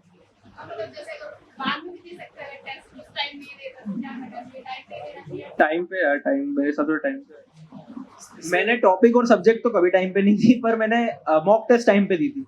टॉपिक और सब्जेक्ट मेरी छूट नहीं जाती थी। मैं एक्चुअल में मैं बहुत ही अलग स्टार्ट करा था। मेरा गोल ऐसा था एटलीस्ट 50-60% सिलेबस अच्छे से हो जाए, उसके बाद मैं टेस्ट देना चालू करूंगा तो मेरा रिवीजन भी हो जाएगा। सो मैंने साथ में, इसलिए टॉपिक और सब्जेक्ट में साथ में नहीं दे पाया, but I think multi subject और मॉक टेस्ट मैंने जो जब रिलीज होती थी मैं तब दे देता था। टाइम से मैं क्लियर कर देता हूँ। टाइम से देने का मतलब ये है कि आप, कई लोग लेट, मान लो अभी ज्वाइन करें, कई लोग जुलाई में ज्वाइन कर रहे हैं, जो जिस टाइम ज्वाइन किए, जो सब्जेक्ट पढ़ रहे हैं, आपका जैसे वो टॉपिक फिनिश होता है मैम का और आप प्रैक्टिस मटेरियल साथ में सॉल्व करें, वो आपका टाइम है टेस्ट देने का, आपके पास अवेलेबल है। ये नहीं कि टॉपिक हो गया चलो बाद में देखते हैं, इसके बाद देंगे, ऐसे करते करते 1 महीने हो गया, सब्जेक्ट अभी पढ़ा, प्रैक्टिस अभी क्या, टेस्ट बाद में दे रहे, उसमें आपकी समस्या बढ़ जाएगी, आपके मार्क्स कम भी हो सकते हैं। तो टाइम पे देने का मतलब ये है साथ में चलना। अब मान लो कुछ सब्जेक्ट आपका अभी मतलब नहीं हुआ है, तो जिस टाइम आप पढ़ेंगे उसी टाइम पढ़ने के बाद आपको टेस्ट देना है, ये हुआ टाइम पे, ठीक है। क्योंकि कई लोग, सबका अलग अलग हो सकता है कि किसी का कुछ सब्जेक्ट अभी चल रहा है, किसी का अलग चल रहा है, और कुछ प्रयास करना चाहिए। मैम के साथ अगर आप चलेंगे तो बेस्ट होगा। प्रयास करो, आप अपना बेस्ट दो तो सबसे बेस्ट है। और किसी ने ऐसे किया था एक, हाँ आप बताइए। योगेश सर। हाँ जी सर। हाँ तो कॉलेज 4, मतलब लास्ट वाली क्लास छोड़ सकते हो, 4 बजे उज्जैन से बस में बैठता था मैं, तो आता था तो क्लास अटेंड कर लेता था। बस मैं क्लास अटेंड करने ही आता था मेन तो, मतलब क्लास नहीं छूटनी चाहिए आपकी, तो बहुत सारा छूट जाता है क्लास में, क्योंकि लाइव जो होता है मैम जो पढ़ाती है, मतलब समझ में बहुत अच्छे से आता है और पूरा क्लियर करके आप घर जाते हो। बाद में छोड़ते तो ऑनलाइन में इतना अच्छा है, मतलब मुझे लगता था ऐसा नहीं हो पाता, तो इसलिए मैं MST या जो भी होता था कॉलेज देने जाता था उज्जैन, और शाम को मतलब 6 बजे से पहले आ जाता था क्लास में। ये चीज कि अपनी क्लासेस वगैरह नहीं छोड़ना है, बिकॉज जो मैम यहाँ पढ़ाते हैं ना वही का वही आ जाता है, ठीक है। तो क्लासेस वगैरह मत छोड़ो, ठीक है। अगर कुछ ज़्यादा इमरजेंसी हो गई तो फिर ठीक है, दोस्त के नोट्स वगैरह से कंप्लीट कर लिया, लेकिन मेरे हिसाब से लाइव क्लास तो नहीं छोड़, मतलब जो भी तुम्हारी क्लासेस हैं वो तो नहीं स्किप करनी चाहिए। और एक पीछे बोलो,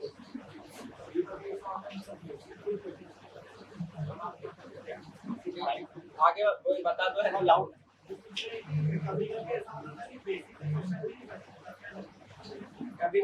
बेसिक के क्वेश्चन नहीं मेरे बेसिक के क्वेश्चन नहीं बनते थे, मैं मार्क करता था। मैं कभी भी क्वेश्चन मेरा कोई नहीं बन रहा तो मैं उस पर रुकता नहीं था। हाँ, मैं सोचा, मैंने 10 मिनट, 15 मिनट, 20 मिनट नहीं बन रहा, गोला लगाया, मार्क करा मैंने उसको, मैं आगे बढ़ गया।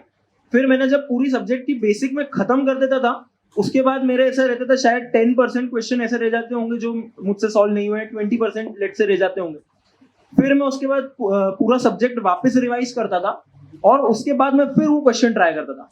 चांसेस आर कि अगर आपने 10 क्वेश्चन पे गोला लगाया ना, आप दूसरी बार जब पूरे सारे क्वेश्चन करके जाओगे, सारे उस सब्जेक्ट के टॉपिक करके जाओगे और फिर रिवाइज करके वापस आओगे उन पे, चांसेस आर वो 10 में से 6 आपके हो जाएंगे, राइट, बचेंगे 4। हाँ,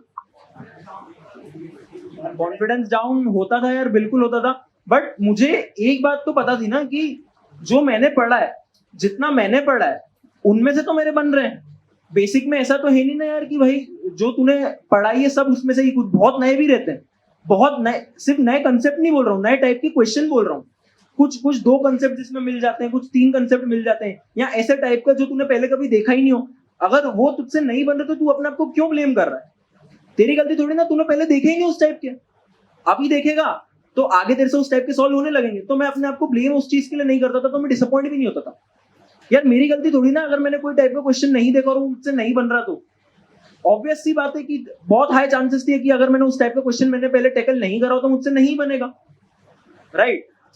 पर अधिकतर होता है कि बन जाते हैं, बट कभी कभी नहीं भी बने तो सॉल्यूशन देखना है, सॉल्यूशन अच्छे से समझना है, और एक बात मेक श्योर करनी कि यार अगली बार ऐसे टाइप के कोई भी क्वेश्चन आएगा वो बनना चाहिए अच्छे से, क्योंकि अब ये एक्सक्यूज नहीं चलेगा नेक्स्ट टाइम कि मैंने तो उस टाइप के क्वेश्चन नहीं देखे थे। ये एक्सक्यूज एक ही बार चलता है, एक ही बार सही भी लगता है। नेक्स्ट टाइम अगर तुझसे नहीं बन रहा तो तुझे डिमोटिवेट हो जाना चाहिए, तुझे लगना चाहिए सही में यार कि दूसरी बार क्यों नहीं बन रहा। सर आपने जब फाइनल एग्जाम दिया था तो इसमें भी आपको क्वेश्चन सारे कैसे लगे थे कि सारे पहले से करेक्ट? हाँ, फाइनल पेपर में ऑलमोस्ट सब क्वेश्चन मुझे ऐसे लगे थे कि यार अगर करे नहीं हुए तो एटलीस्ट उस टाइप के तो देखे तो हुए। कोई भी क्वेश्चन बहुत हटके नहीं था, और कभी भी गेट की एग्जाम में कोई भी क्वेश्चन बहुत अलग नहीं आ जाएगा मटेरियल और टेस्ट सीरीज से, एकदम अलग नहीं आ जाएगा। ज्यादा से ज्यादा अगर ऐसे क्वेश्चन होंगे तो वो 2-3 होंगे, 1-2 होंगे। और पर अगर 2-3 क्वेश्चन, यार तुम 2-3 क्वेश्चन छोड़ दो, ठीक है, 3 क्वेश्चन छोड़ दो, 94 आएंगे। 94 आज तक ऑल इंडिया रैंक 1 को कभी नहीं आया, फिर भी 94 ला सकते हैं, राइट। तो वो क्वेश्चन ज्यादा नहीं रहते। टाइम क्रंच, मेरे टाइम में तो टाइम क्रंच पड़ गया था। 2022 का अगर पेपर देखा हो तो थोड़ा सा टफर साइड पे पेपर था वो, राइट। तो उसमें तो ऐसा हो गया था, मैंने बस एक बार पूरा पेपर करा अच्छे से और उसी में टाइम खत्म हो गया था। मुझे वापस से गो थ्रू करने का टाइम भी नहीं मिला, क्योंकि वो पेपर के क्वेश्चंस थोड़े से जो एमएसक्यूज आ गए थे मैथ्स वगैरह के, डिस्क्रीट मैथ्स के थोड़े अच्छे कंसेप्चुअल एमएसक्यूज आ गए थे।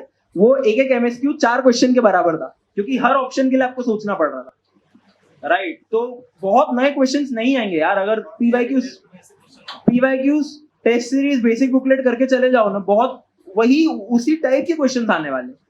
बहुत नए नहीं आते, नए आते भी हैं तो 2, 3, 4, 5 चलो मैक्स मान लो, चलो 10 भी आ रहे हैं।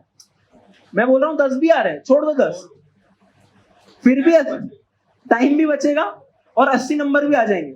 80 नंबर में हर साल टॉप 10 टॉप 50 में रैंक आती है यार। क्या करना उन क्वेश्चंस का लोड लेके जो अब किसी से भी नहीं बनना है, क्यों ही टैकल करने ऐसे क्वेश्चन, छोड़ दो, टाइम भी बचेगा, वो टाइम दूसरे क्वेश्चंस में लगा दो। मैं तो ऑप्शन एलिमिनेट करता था, मतलब सबसे बेस्ट तरीका है ऑप्शन एलिमिनेट करने का एमएसक्यू में, कि तुम ऐसे पेपर पे लिख लो ABCD, हाँ ए ऑप्शन सॉल्व किया, चलो ये गलत आ रहा है, इस पर ऑफ मार्क कर दिया। उसमें क्या होता है, कभी कभी ऐसे ही पूछ लेते हैं ना कि which of the following statement are false या इनकरेक्ट, तो उसमें तुम फंसोगे ही नहीं। मेरे से पहले ऐसे होता था कि पूछ लेते थे क्वेश्चन में से, जील में टेस्ट में क्वेश्चन आते थे कि कौन से इनकरेक्ट है, तो कभी कभी मुझे फंस जाता था। तो मैंने एक टेक्निक अप्लाई करी कि पेपर पे लिख लूंगा ABCD, जो ऑप्शंस रॉन्ग होंगे उनको मैंने रॉन्ग कर दिया, जो सही होंगे उनको टिक कर दिया। अब भाई तू क्या पूछ रहा है पूछ, इनकरेक्ट पूछ रहा है तो इनकरेक्ट वाले को मार्क कर दिया, करेक्ट पूछ रहा है तो करेक्ट वाले को मार्क कर दिया। एमएसक्यूज यार 2022 में तो काफी कंसेप्चुअल फंस गए थे, ठीक है। तो यार देखो कंसेप्चुअल एमएसक्यू फंसेंगे ना तो टाइम तो लेंगे, उनका एक एक ऑप्शन आपको वेरीफाई करने में 2-2 मिनट लग जाता है एमएसक्यू क्वेश्चंस में, अगर अच्छे आते हैं। 2022 के डिस्क्रीट के देखना इतने अच्छे आए थे कि एक एक ऑप्शन वेरिफिकेशन में 2-2 मिनट लग जाए, तो उसका कोई यार इजी वे तो नहीं है। वो तो फिर वो 8 मिनट 10 मिनट देना ही पड़ेगा, हाँ वो बाद में उस पर आके वो टाइम देना ही पड़ेगा, वो ऐसा तो नहीं कर सकते, छोड़ना नहीं है। और ये टाइम कहाँ से मिलेगा, ये टाइम वहीं से मिलेगा जो हार्ड क्वेश्चन किसी से नहीं होने वाले वो छोड़ दो, राइट। लोग क्या करते हैं यार, फालतू के क्वेश्चन पकड़ लेते हैं जो किसी से नहीं होने वाले, एटलीस्ट 5 मिनट में तो किसी से नहीं होने वाले, और उन पे भिड़ जाते हैं। शोभित बताएगा एक मेट्राइसिस का क्वेश्चन का। हाँ मतलब एक इमेच्योरिटी बोल सकते हो। थर्ड ईयर में मैंने क्या किया था, थर्ड ईयर में भी एक अच्छी अमाउंट ऑफ प्रिपरेशन हो गई थी मतलब, लेकिन एक इमेच्योरिटी बोल सकते हो कि 2022 के पेपर में देखना एलयू डिकम्पोजिशन का क्वेश्चन है, ठीक है, वो क्या है कि वो नहीं बनेगा भाई, मतलब वो लेगा तुम्हारा 10-15 मिनट, उसमें भी क्लिक होना चाहिए कि मतलब कैसे दोनों मल्टीप्लाई करके क्या करना है उसमें भी क्लिक। अच्छा बता दिया आपने। हाँ तो वो है कि वो भी क्लिक होना चाहिए वहां पे। तो ऐसे आते हैं ट्रैप क्वेश्चंस, ठीक है। इस बार हिताक्षी के साथ भी हुआ, मतलब बहुत अच्छी इसकी परफॉर्मेंस आ रहा था, उसके बाद भी सेम यही चोट हुई कि वो भी एक P/Q वाला क्वेश्चन था, फ्लोटिंग पॉइंट में फंस गई थी। तो बहुत सारे ट्रैप क्वेश्चंस आते हैं, तो वो तुम्हें उनसे बचना है। कुछ क्वेश्चंस छोड़ने के लिए ही होते हैं, अगर उनमें तुम फंस जाओगे ना तुम्हारी रैंक बहुत गिरा देंगे वो, ठीक है। तो मेरे साथ भी ये होता, थर्ड ईयर में मेरी 4000 रैंक पहुंच गई थी यही इस क्वेश्चन की वजह से, और वो बना भी नहीं वो, तो और उल्टा डिमोटिवेशन आ गया कि भाई गया पेपर मेरा। तो ये कि कुछ क्वेश्चन से छोड़ने के लिए ही है, उनको छोड़ना ही है। उनमें फंस जाओगे ना तो फिर गया पेपर वो, ठीक है। वहां तुमसे कोई नहीं पूछ रहा कि मैथ से नंबर लाने हैं कि नेटवर्क से नंबर लाने हैं, वहाँ ओवरऑल स्कोर करना है अपने को, ठीक है। तो ये मत बताओ, जैसे मेरा था कि मेरे को मैथ्स अच्छा लगता था, मतलब मैथ्स का ऐसा था कि मतलब भाई बन जाते थे मैथ्स के क्वेश्चंस, ठीक है। जेईई में अच्छी मेहनत करी थी, लेकिन ये कि ईगो पे आ गया कि नहीं यार भाई एलयू डिकम्पोजिशन में पढ़ा है भाई, ये तो बना, यहाँ से तो मार्क्स निकालने हैं अपने को, तो उस चीज में फंस गया मैं। तो ये भी एक चीज ध्यान रखना कि कुछ क्वेश्चन छोड़ने के लिए ही है और उनको छोड़ना ही है, ठीक है। अब ये भी एक चीज आ सकती है कि भाई हमको कैसे पता चलेगा कि कौन सा क्वेश्चन छोड़ना कौन सा क्वेश्चन करना है। तो ये चीज टेस्ट से ही आती है, प्रैक्टिस से ही आती है। तो मैं समझ में आया कि हाँ भाई ये थोड़ा लंबा जाएगा, रहने देते हैं इसको, अपन बाद में मार्क फॉर रिव्यू डाल दो, बाद में कर लेंगे अपन इसको, ठीक है। तो ये सेम चीज मैंने 2023 के पेपर में सेम मिस्टेक नहीं करी, मैं ही फंस गया था P/Q वाले क्वेश्चन में, मैंने मार्क फॉर रिव्यू पे डाला और छोड़ दिया उसको, ठीक है। तो ये भी स्ट्रैटेजी अभी से डेवलप कर लो कि तुम्हें क्वेश्चन छोड़ना है, कम से कम 5 से 6 क्वेश्चन तो छोड़ के आने एग्जाम में, ठीक है। ये मतलब एक अच्छा पॉइंट है, मतलब मेरे को कोई पहले बता देता तो पहली अच्छी रैंक आ जाती, ऐसा। बच्चों को रहता है कि हमसे एमएसक्यू नहीं बनते हैं, तो क्या हमको स्टैंडर्ड बुक्स पढ़ना चाहिए, एमएसक्यू बनने लगेंगे क्या बुक्स पढ़ के? ये बच्चे में से फ्रिक्वेंटली पूछने आते हैं कि हमसे एमएसक्यू नहीं बन रहे, तो क्या हम स्टैंडर्ड बुक्स को पढ़ना चालू कर दें, उससे बनने लगेंगे? तो आप लोगों का क्या कहना है? देखो जैसे कंप्यूटर नेटवर्क है, उसमें इतनी फालतू चीजें हैं ना जो गेट से रिलेवेंट ही नहीं है। मैंने वही एमएसक्यू नहीं बन रहे थे तो मैंने पढ़ना चालू किया था, तो मैंने देखा कि मतलब 95% चीजें तो नोट्स की थी मेरी, और 5% के लिए मैं एक्स्ट्रा घंटे क्यों दूं, मेरे को देना भी नहीं था, और वो ऐसे क्वेश्चन आया भी नहीं। तो पहले तो नोट्स के अलावा तो कुछ पढ़ना भी नहीं है, बहुत जरूरत ही नहीं, कभी जरूरत नहीं पड़ेगी। और एमएसक्यू तो बन जाएंगे, कंसेप्ट ही बनते हैं। मेरे हिसाब से थोड़ा अलग है, टाइम हो अगर तो पढ़ लेना चाहिए, बट पूरी, हाँ टॉपिक में, जो टॉपिक में आप अटक रहे हो, जिसमें दिक्कतें आ रही है, वो पूरा पढ़ सकते हो। 4-5 पेज, जैसे कोई ओएस की टॉपिक में पेजिंग वगैरह में अटक रहे हो, एकदम ही समझ नहीं आ रहा, उठाओ गेल्विन पढ़ो पेजिंग। नहीं गैल्विन में तो मैंने देखा है कुछ नहीं था ऐसा। पेजिंग में तो न्यूमेरिकल्स आते हैं, उसमें क्या कंसेप्ट? अरे पेजिंग, अरे फॉर एग्जांपल बोला यार, जैसे यार क्या होता है ना कि ये स्टैंडर्ड बुक्स में मेरे अकॉर्डिंग तो यार बहुत अच्छे से लिखी गई होती है। इवन है ना, आपको मैम पढ़ा रही है, सर पढ़ा रहे हैं, वो कहाँ से पढ़ रहे हैं? वो भी स्टैंडर्ड बुक से पढ़ रहे हैं। बट अगर आपके पास टाइम हो तो, नहीं तो कोई जरूरत नहीं है।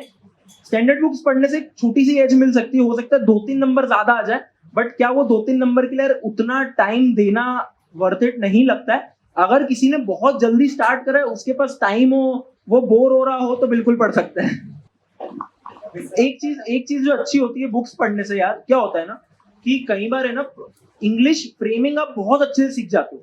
क्वेश्चन मतलब वो जो बुकिश लैंग्वेज की है ना, इंग्लिश अलग होती है, जैसे जो अपन नॉर्मल डेली कन्वर्सेशन में यूज करते हैं, और जो बुक में प्रॉपर डेफिनेशन लिखी रहती है ना, वो बहुत अलग होती है। कई बार ये फायदा मिलता है कि गेट में उसी लैंग्वेज में क्वेश्चन आ जाते हैं कुछ, राइट। तो अगर आपकी बुक रीडिंग की वो होती है ना, हैबिट होती है ना, तो आपको ऐसे क्वेश्चन समझने में बहुत आसानी होती है औरों के कंपैरिजन में, अगर इस बात को थोड़ा रिलेट कर पा रहे हो तो। लेकिन सावधानी ये रखना कि ऐसा नहीं कि हर टॉपिक के बुक पढ़ना शुरू कर, पढ़ना गलत नहीं, पर आपके पास टाइम को भी ध्यान रखना है। इसलिए जिसमें प्रॉब्लम हो, अगर वो भी मैम सर से पूछ करके डिसीजन लेकर के देन आप पढ़ सकते। हाँ कंक्लूजन मतलब जब थर्ड ईयर में आए हो तो बुक पढ़ो यार, मतलब काम आएगा। फोर्थ ईयर में तो मत पढ़ो, टाइम नहीं है।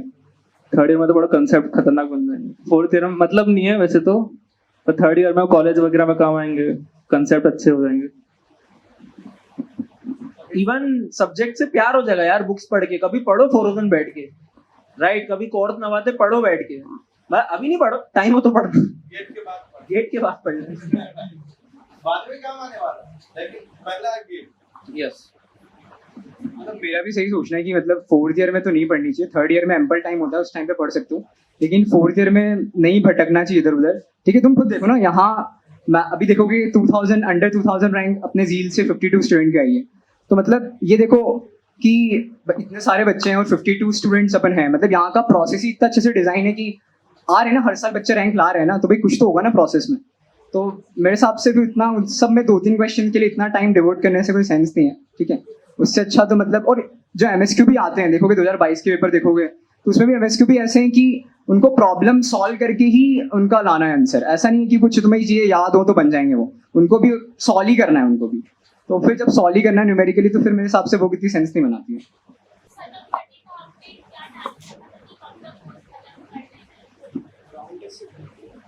वैसे तो मेरा नहीं हुआ था। आइडियली जब मैम को खत्म हो जाएगा तभी खत्म हो जाना चाहिए, फिर बाद में टेस्ट सीरीज का टाइम देना चाहिए अच्छा खासा मेरे हिसाब से। पर मेरा दिसंबर में खत्म हुआ था, गलती कर दी थी मैंने मतलब थोड़ी। पर जल्दी जितना जल्दी हो जाएगा, मैम के साथ ही हो जाए तो बहुत बढ़िया है, सबसे बढ़िया। आखिरी कंपाइलर डिजाइन होता है तो उसके 15 दिन बाद तक हो जाना चाहिए। हाँ, इसमें एक बार क्लियर कर दो। देखो एक्चुअल में कोर्स खत्म करना का मीनिंग बहुत सारे हैं, समझना। एक इसके डिफरेंट लेयर बना सकते हैं कि पहली बार जैसे मैम से पढ़ा, नोट्स बनाया, उसके प्रैक्टिस मटेरियल को सॉल्व किए, टॉपिक वाइज और फुल टेस्ट दिए, ये एक लेयर हुआ। ये चलते रहेगा, ये बार बार साइकिल। राउंड 1 के पेपर हुए उस टाइम भी हमको पढ़ना है, फिर से पढ़ना है, तो फिनिश तो देखो अंत तो है नहीं, लेकिन एक स्टैंडर्ड है कि अपना प्रैक्टिस मटेरियल हो गया। उस टाइम आपके पास टाइम रहेगा बहुत अच्छे से एडवांस करने का। और कई लोगों का वो मैम से सजेशन आप ले भी सकते हो कि किसको पहले एडवांस करना है, किसको कब करना है, क्योंकि कई लोगों का बहुत अच्छा है सब्जेक्ट, डिस्क्रीट बेसिक फिनिश हो गया बहुत अच्छे से और टाइम बच रहा है तो एडवांस कर सकते हैं। नहीं तो मितेश सर ने का बेस्ट टाइम वो है जब आपका एक बार सारे सब्जेक्ट हो जाते हैं तो उसके बाद आप एडवांस शुरू कर सकते हैं। तो देखो अभी एडवांस बचा है तो अभी कोर्स खत्म नहीं हुआ, दूसरा लेयर है ये। तो एक लेयर, ये लेयर वाइज चलते जाएंगे। फिर भी PYQ भी है, PYQ रिवीजन है, कॉपी रिवीजन है, तो ये बार बार चलता रहेगा साइकिल। और लास्ट तक भी मैं आपको बताता हूँ, जो फर्स्ट रैंक आता है ना उसको भी सब कुछ नहीं आता है, हमको भी सब कुछ नहीं आता है, वैसे तो मुझे बहुत कम आता है। तो कहने का मतलब ये कि आपको अपना बेस्ट देना है और प्रयास करते रहना है कि अभी जितना मैंने सीखा है उसको और मैं कितना इंप्रूव कर सकता हूँ। हमारा अप्रोच रहेगा कौन सा, इसको क्या बोल सकते हैं, non decreasing, at least non decreasing. Non decreasing समझते हो ना, कम से कम नीचे नहीं गिरे, या तो कम से कम जितना अभी सीखा है। कई लोग होते हैं कि पीछे वाला भूल गया, स्टोरी बनाओ, दूसरे को बताओ, नहीं भूलोगे। इसके लिए भी मैंने बहुत सारे एग्जाम्पल बताया है मैंने आपको, कैसे नहीं भूलोगे, भूलने के लिए भी है ना। याद है किसको नहीं भूलने के लिए क्या करना है? जैसे मैं मितेश को मान लो कभी नहीं भूलना चाहता, या ये मुझे नहीं भूलना चाहते, मैंने अभी सबके सामने इसको जोर से एक चाटा मार दूं, क्या होगा? आप लोग भले भूल जाओ, 80 साल के बाद भी 50 साल अगर रहे तो वृद्ध अवस्था में मिलेंगे ना, सर आप वही है ना जिन्होंने मुझे एक थप्पड़ मारा था, दिल में बस गया वो बात। ये कैसे होता है? टाइम स्पेंड करने से, या कुछ ऐसी घटना घट जाए, कंसेप्ट के साथ भी ऐसे गेम प्ले करो, आपस में डिस्कस कर सकते हो, उस कंसेप्ट से रिलेटेड ज्यादा क्वेश्चन प्रैक्टिस कर सकते हो, एक दूसरे को बता सकते हो।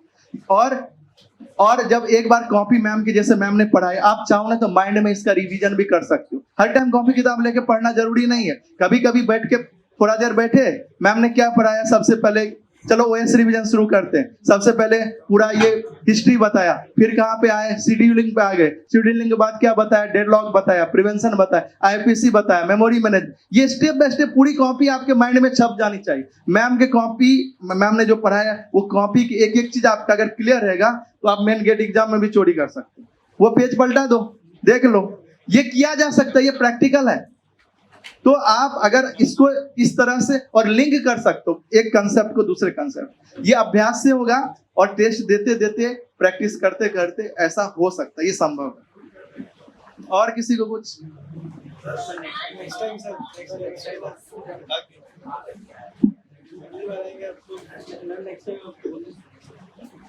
चलो ठीक है गाइस, आज के लिए इतना ही। अभी और अरे सब IIT बॉम्बे वालों से पूछोगे, कानपुर खड़गपुर भी आएंगे, अभी देखो ना, गुवाहाटी आएंगे, रुड़की आएंगे, IIT बेंगलोर आएंगे।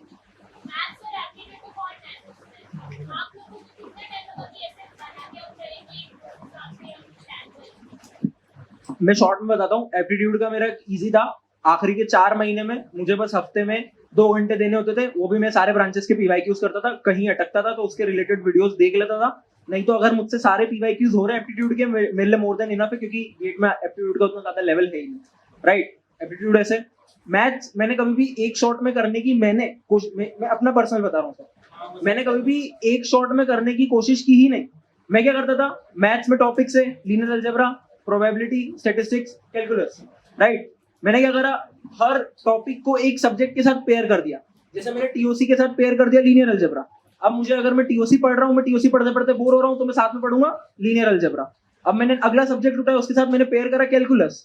मैं वो अगला सब्जेक्ट मेरा कुछ भी हो सकता है, मैं सीएसओ पढ़ रहा हूँ, पढ़ते पढ़ते मैं बोर हो गया या मुझे ब्रेक चाहिए सीएसओ से, बहुत ज्यादा हो गया, तो मैं पढ़ने लग जाऊंगा अपना कैलकुलस। मैंने मैथ्स को ऐसे टैकल करा, ये मेरा पर्सनल तरीका था, बाकी लोगों के तरीके अलग अलग होते हैं। सबसे बढ़िया तरीका है पेयर करने का। हाँ। मैथ्स के लिए तो मतलब मैं सजेशन दे सकता हूँ कि क्या करो ना, प्रीवियस ईयर का एनालिसिस कर लो, कहाँ से ज्यादातर क्वेश्चंस आ रहे हैं। ठीक है, मैंने जैसे एनालिसिस किया था तो मुझे लगा कि हर बार eigen vector, eigen value questions तो आ ही रहे हैं, तो वो टॉपिक बहुत अच्छे से स्ट्रॉन्ग कर लो, कुछ भी उससे मिला जुला क्वेश्चन आएगा। हर साल ही आता है, इस बार भी आया था, 2022 में भी आया था, 21 में भी आया था। तो वो टॉपिक्स जो है ना उनको बहुत अच्छे से कर लो, जो बिल्कुल आ ही रहे हैं। और फिर बाकी जो मतलब नहीं, ऐसा है कि कभी कभी आते हैं कभी कभी नहीं आते हैं, उनको फिर थोड़ा बहुत ऊपर ऊपर से देख लिया। तो ये स्ट्रैटेजी कर सकते हो मैथ्स के लिए। और मेरा ये सजेशन है कि मैथ्स और एप्टीट्यूड ना अच्छा कर ही लो, बिकॉज तुम देखोगे कि अगर तुम्हारा वो अच्छा है ना तो तुम्हारे 30 नंबर तो कहीं नहीं गए, 30 नंबर तुम्हारे आसानी से आ जाएंगे। ठीक है, और एप्टी इतनी डिफिकल्ट नहीं आती है। सेम चीज मैंने भी करी थी, सिविल डिपार्टमेंट का होता है ना गेट का पेपर, उसके उठा लो एप्टीट्यूड के पेपर, वो थोड़े अच्छे लेवल के हैं, तो उतना कर लोगे बहुत सफिशिएंट है, इतना टफ नहीं आता है। ठीक है, इस बार तो उन्होंने पूरे पैराग्राफ वगैरह थे, वो तो ऐसा ही कि 10वीं का बच्चा भी कर लेगा, तो आसानी से स्कोर कर सकते हो। ठीक है, 15 में से 15 ला सकते हो इसमें, तो उतना कोई बड़ी चीज नहीं है एप्टी में स्कोर करना। ठीक है गाइस, सब बॉम्बे वालों से मत पूछो, अभी बेंगलोर वाले आएंगे, खड़गपुर वाले आएंगे, कानपुर वाले आएंगे, रुड़की वाले आएंगे, गुवाहाटी वाले आएंगे, हैदराबाद वाले आएंगे, हाँ वही IIIT हैदराबाद वाले आएंगे, सब आएंगे, सबसे आप पूछते रहिएगा। ठीक है, चलो ऑल द बेस्ट सब। और लास्ट में बस यही है कि यार देखो लगे रहो। ठीक है, हम लोग की भी ऐसा था नहीं, वहां बैठा था मैं जब लास्ट ईयर हो रहा था, तो मेरे को ये था कि यार आ जाएगी, करते हैं मेहनत, ये लोग अपने से ही इन्होंने मेहनत करके यहाँ तक खड़े हैं, देखो आज मैं भी यहाँ पे खड़ा हूँ। तो ये कि आ जाती है, हो जाता है, सब हो जाता है, बस ऐसा ही कि कंसिस्टेंटली लगे रहो। और एक बहुत अच्छा सा मतलब एक मोटिवेशन कोट है जो मतलब मेरे भैया अनमोल पाले उन्होंने बताया था कि तुम ना प्रिपरेशन इतनी कर लो ना कि जो लोगों का बेस्ट केस होता है वो तुम्हारा वर्स्ट केस हो। मतलब फॉर एग्जांपल लोगों का बेस्ट केस क्या होता है कि भाई मेरी अंडर 500 रैंक आ जाए, ओल्ड IITs मिल जाएंगे। तुम इतनी प्रिपरेशन कर लो कि कल को पेपर बिगड़ भी गया ना, कुछ भी हो जाए, कि तुम्हें नहीं पता ना कभी किसी टफ क्वेश्चन में फंस जाओ या कुछ ऐसा हो जाए, तो ये पेपर संभाल के अंडर 500 तो कैसे भी आ जाए। तो वही है कि मतलब प्रिपरेशन इतनी हो जानी चाहिए ना कि जो लोगों का बेस्ट केस होता है वो तुम्हारा वर्स्ट केस हो।